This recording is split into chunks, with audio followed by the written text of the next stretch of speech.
Hello दोस्तों, तो मैं कुलजीत आज फिर आपका आपके एग्जामपुर कलम से क्रांति में स्वागत करता हूं। तो दोस्तों, आज है 15 दिसंबर और हम करने जा रहे हैं करंट अफेयर मिसाइल। तो दोस्तों, जैसा कि हम लाइक शेयर सब्सक्राइब करना मत भूलिएगा। तो दोस्तों, क्वेश्चन ऑफ द डे आपको दिया था कि रिसेंटली न्यूज़ हाल ही समाचार में रहा गोल्डन वीज़ा निम्नलिखित में से किस देश से संबंधित है। तो दोस्तों, इसका नाम है यूके। अब यूके का नाम आया है तो इसकी प्राइम मिनिस्टर का नाम क्या है? वैसे तो हमें पता ही है कि इसकी जो रॉयल फैमिली जो इसकी रानी है, लेकिन इसकी प्राइम मिनिस्टर का नाम है थेरेसा मे। ठीक है दोस्तों, अब आजकल इसका ब्रेक्जिट भी चल रहा है, यूरोपियन यूनियन से बाहर निकलने का प्रोसेस में भी फंसे हैं। तो दोस्तों, अब चलते हैं। अब थोड़ा बता दूं आपको गोल्डन वीज़ा के बारे में। देखिए, अगर कोई भी व्यक्ति यूके से बाहर कोई भी देश है, मतलब यूरोपियन यूनियन से भी बाहर कोई भी ऐसा देश है कि वो यूके में अपनी रेजिडेंट सिटीजनशिप लेना चाहता था, वहाँ का रेजिडेंट बनना चाहता था, तो अगर वो एक बड़ी अमाउंट में जैसे $5 मिलियन या फिर $10 मिलियन वहाँ पे इन्वेस्ट करता है, ठीक है, तो उसको वहाँ की सिटीजनशिप जल्दी मिल जाती है दूसरों के मुकाबले। जैसे कि कोई 3 साल का टाइम था, कोई 6 साल का टाइम था, कोई 2 साल का टाइम था, ऐसे तय कर दिए थे। ठीक है, जितनी अमाउंट बढ़ती जाएगी उतना टाइम कम होता जाएगा रेजिडेंट या सिटीजनशिप लेने के लिए। ठीक है, तो इस प्रोसेस को वो कह रहे हैं कि हम हटाना चाहते हैं। तो देखो, चलो दोस्तों, पहला क्वेश्चन आता है, which of the following list the breed Punganur cow as the facing extinct. मतलब एक्सटिंक्शन मतलब लुप्त होने की कगार पर है। कौन सी गायें? पंगूर गायें लुप्त होने की कगार पर है। इसको इसमें लिस्ट किसने किया है दोस्तों? तो फूड एंड एग्रीकल्चर ऑर्गेनाइजेशन और एनिमल जेनेटिक रिसोर्सेज, मतलब इसका आंसर बनता है डी। इन दोनों ने मिलकर इसको क्या किया है? लिस्ट किया है दोस्तों। अब देखिए, ये गायें क्या है, थोड़ा हम उसकी फ़ोटो देख लें, तो उसके बाद आगे डिटेल में जाएंगे। तो ये देखिए, ये गाय है, ये आंध्र प्रदेश में पाई जाती है। अब देखो, ये पंगनूर गाय है। अब इस गाय world smallest breed of cattle, मतलब दुनिया की कैटल्स की सबसे छोटी ब्रीड में आती हैं, मतलब हाइट वाइट में छोटी हैं। ठीक है दोस्तों, सबसे पहले इसको खतरे की घड़ी में, मतलब वल्नरेबल स्टेटस में किसने डाला? R.W. लिटिलवुड ने 1936 में, जो उसकी बुक थी life stock of south India में, उसने डाला था। ठीक है, फूड एंड एग्रीकल्चर ऑर्गेनाइजेशन क्या है? यूनाइटेड नेशन की एक 15 डेजिग्नेशन एजेंसीज में से एक डेजिग्नेटेड एजेंसी है। ठीक है दोस्तों, थोड़े दिन पहले इसके बारे में मैंने डिटेल में करवाया है। तो एनिमल जेनेटिकल रिसोर्सेज, इन दोनों ने मिलकर इसको लिस्ट में डाला है, और इसको बचाने के लिए अभियान भी चलाया जा रहा है NTR university of veterinary science द्वारा। ठीक है, चलो, इसको बचाना बहुत जरूरी है, नहीं तो ये लुप्त हो जाएगी प्रजाति। अब इसको काम में ये करने में लगे हैं। तो सेकंड क्वेश्चन आता है, which of the following states, किस स्टेट में नालबाना बर्ड सेंचुरी स्थित है? निम्नलिखित में से किस में? तो दोस्तों, इसका आंसर है ओडिशा, मतलब इसका आंसर बनता है बी। तो थोड़ा उड़ीसा में ये कहाँ पर स्थित है, थोड़ा देख लेते हैं।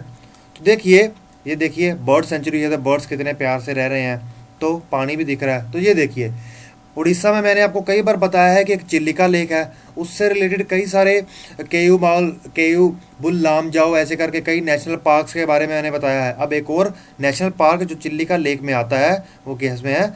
नलबाना बर्ड सेंचुरी में। ठीक है दोस्तों, तो ये देखिए, ये हमारा बे ऑफ बंगाल है। ठीक है, बे ऑफ बंगाल, और ये हमारा चिल्लिका लेक है। चलो अब आगे चलते हैं। What is H5N1 recently in news? हाल ही में खबरों में H1N1 क्या है? तो दोस्तों, ये है इन्फ्लुएंजा वायरस। अब ये क्या है? ये एक बर्ड फ्लू है। बर्ड फ्लू मतलब पंछियों को सबसे पहले होता है और ये इंसानों में भी फैल जाता है दोस्तों। थोड़ा इसके बारे में देख ले। ये देख लिए, प्राइमरली इन्फेक्ट बर्ड्स को क्या करता है? इन्फेक्ट करता है। ठीक है दोस्तों, कैसे ट्रीट किया जा सकता है? ट्रीटेबल बाय मेडिकल प्रोफेशनल द्वारा ट्रीट किया जा सकता है। रिक्वायर है मेडिकल डायग्नोसिस, मतलब पहले ट्रीटमेंट करने पहले डायग्नोसिस करना पड़ेगा। ठीक है, उसके बाद और भी है, स्प्रेड बाय एयरबोर्न ड्रॉपलेट्स से भी ये फैल सकता है। अब देखिए, हिंदुस्तान में पर ईयर इसके 5 लाख केसेस मिल जाते हैं दोस्तों। एक्सट्रीमली रेयर लिखा है। चलो अब आगे चलते हैं। तो एटाकामा लार्ज मिलिमिट्री एरे कहाँ पर है दोस्तों? ये किसकी पार्टनरशिप द्वारा, मतलब किस किस की पार्टनरशिप है? इसको इसमें। तो दोस्तों European union of southern BC, all of the above इसका आंसर है। ये तीनों पार्टनरशिप कर रहे हैं, लेकिन ये तीनों ही पार्टनरशिप नहीं कर रहे हैं, इसके अलावा और भी कई ऑर्गेनाइजेशन है जिसको आपने ढूंढना है। एटाकामा, अब एटाकामा की बात आती है तो एटाकामा डेजर्ट आपने सुना ही होगा। एटाकामा डेजर्ट कहाँ पे है? चाइल में है। थोड़ा जाके इसकी फ़ोटो देख लें। पहले तो ये मिलीमीटर एरे हैं, जो ये टेलीस्कोप है, ये एक टेलीस्कोप नहीं है, ये ग्रुप ऑफ है, ग्रुप्स। ये देखिए कई सारे ग्रुप से मिलकर बनता है। अब आगे ग्रुप्स मतलब कई सारे हैं उसमें। अब देखिए ये एक एस्ट्रोनॉमिकल इंटरफेरोमीटर है, ठीक है। 66 रेडियो टेलीस्कोप्स हैं ये। कितने? 66। मैंने बोला था ना ग्रुप है एक, ठीक है। अब एटाकामा डेजर्ट में है। एटाकामा डेजर्ट कहाँ पे है? नॉर्थ चाइल में है, ठीक है, नॉर्थ चाइल में है। अब ये क्या करता है? ये ऑब्जर्व करता है इलेक्ट्रोमैग्नेटिक रेडिएशन को ऑब्जर्व करता है। अब अगर चाइल की बात आई है तो ये देखिए ये वर्ल्ड का मैप है। वर्ल्ड में चाइल यहाँ पर है, साउथ अफ्रीका में। ये देखिए चाइल, और चाइल में अब उसकी चाइल की कैपिटल का नाम क्या है? सैंटियागो। सैंटियागो इसकी कैपिटल का नाम है। उसके प्रेसिडेंट का नाम क्या है? सेबेस्टियन। सेबेस्टियन ना फिल्मों में आपने अक्सर सुना होगा, वैसे इसके प्रेसिडेंट का नाम भी सेबेस्टियन है। चलो दोस्तों अब हम चलते हैं आगे।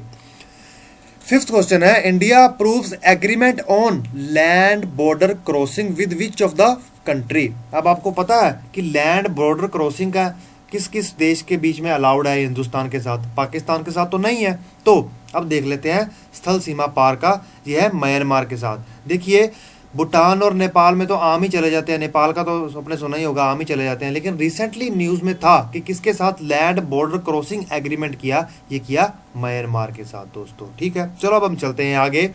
ये देखिए म्यांमार आता है। अब थोड़ा आता है हमारा फिजिकल पॉलिटिकल ज्योग्राफी समझने का समा। तो ये क्या है? भारत। क्या है? भारत। ये क्या है? चाइना। और ये क्या है? बे ऑफ बंगाल।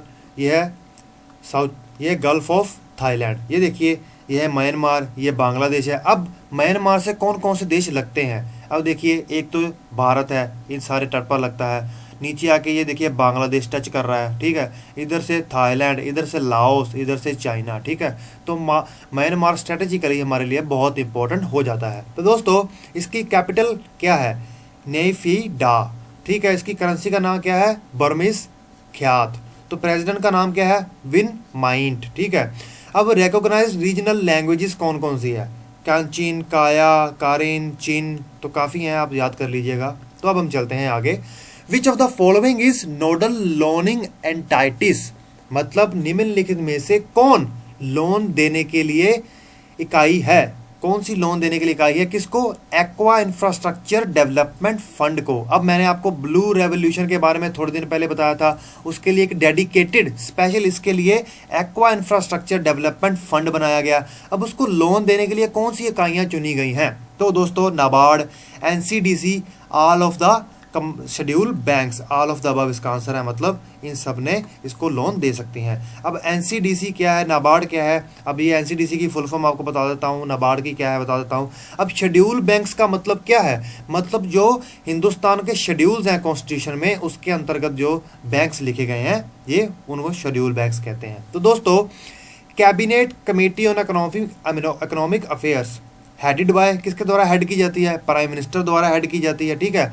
उसने अप्रूवल दे दी है किसकी क्रिएशन को? Creation of special fisheries and aquaculture infrastructure fund को। अब उनको फंड कौन देगा? कौन सी इकाइयां हैं? नोडल एंटाइटीज कौन सी हैं? तो दोस्तों नाबार्ड, नाबार्ड की फुल फॉर्म लिखी है, NCDC की फुल फॉर्म लिखी है, ऑल शेड्यूल बैंक्स। चलो अब हम चलते हैं आगे। तो what is the base year of wholesale price index? अब आपको मैं रिवाइज करवाता हूँ। कल मैंने आपके पूछा था कंज्यूमर प्राइस इंडेक्स का बेस ईयर क्या है, तो आपने बताया था। तो आज बताइए होलसेल प्राइस का क्या है? तो दोस्तों 2011 और 12 इसका बेस ईयर है, तो इसका आंसर बनता है सी।